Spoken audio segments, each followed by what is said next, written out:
Alright, welcome to the Jitterbean Coffee Company sign project. This is video number 8. And I'm going to be taping down the stencil.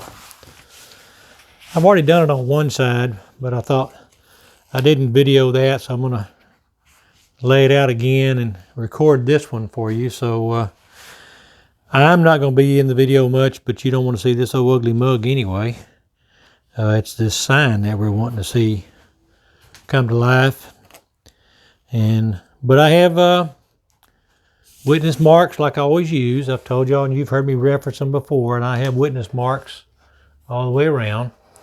And that helps me make sure I get everything laid out exactly like it's supposed to be from one side to the other. And I apologize, but I'm going to have to cross in front of the camera so you get the better shot of me. You get the back side.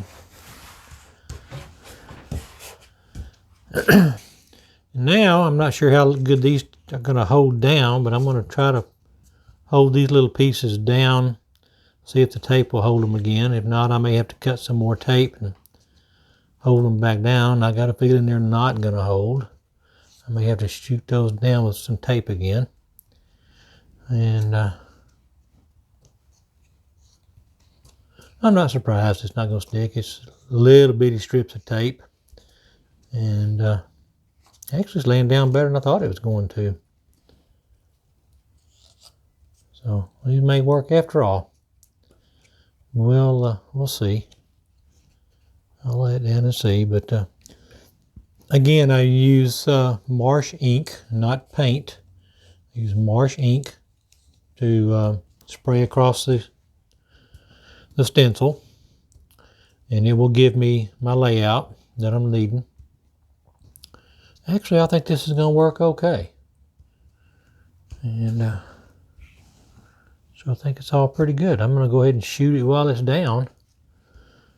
And so excuse me, I'm going to end up coming across in front of you one more time, but I've got to get another can of ink maybe.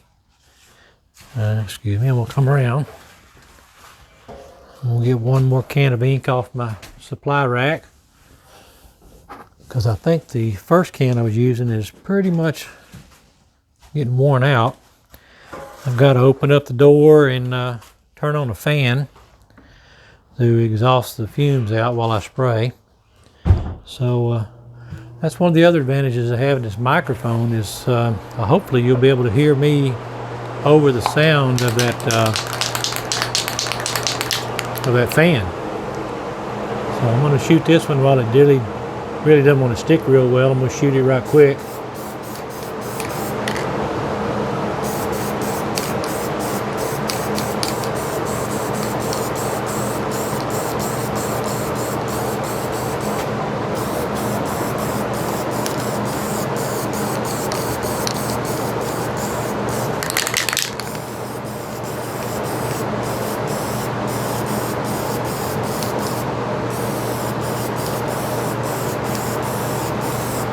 Doesn't have to be exactly 100% covered, just so much as I got an outline of what I'm looking for.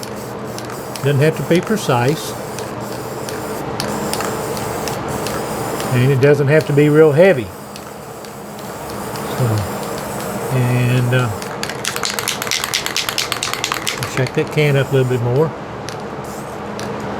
Yeah, that can's about shot, so let me get the other can out. But the marsh ink actually gives you a better spray coming out of the can, and it dries quicker. And I like that it's easier to use.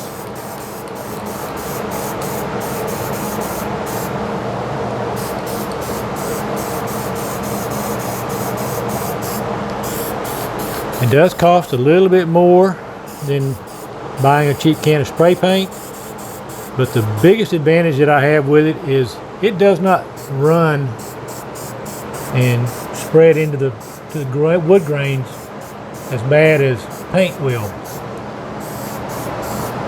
So I don't have near the streaking that I would with if I were spraying this with black paint. Black paint would just really run off and streak into all this grain of this pine, and this marsh ink doesn't do that, so saves me tons in sanding. My finish time's not as long, so the trade-off of price versus time saved, it's a no-brainer. It's good to use.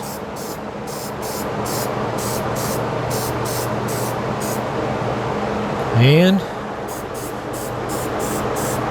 I believe that's it. Everything looks like it's pretty well shot.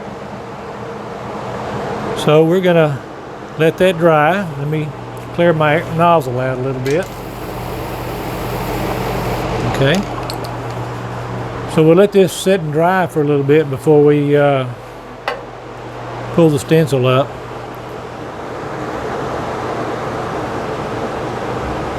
But this is how I lay out signs, especially my big commercial signs. And like I said, the other side has already been laid out.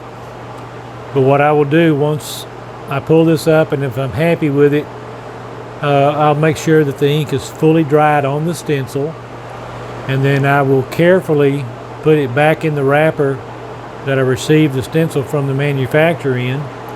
And then I'll gently roll it, and then I will get a long plastic tube and put that all inside the plastic tube and seal it up.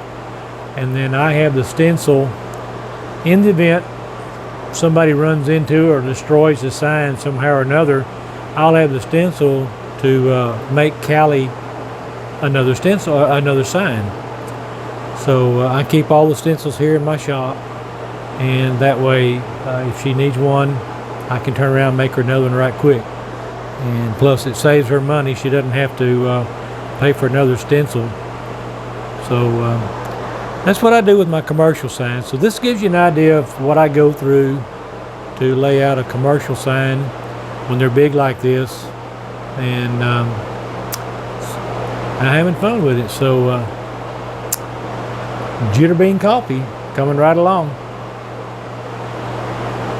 Thanks for stopping by again, guys.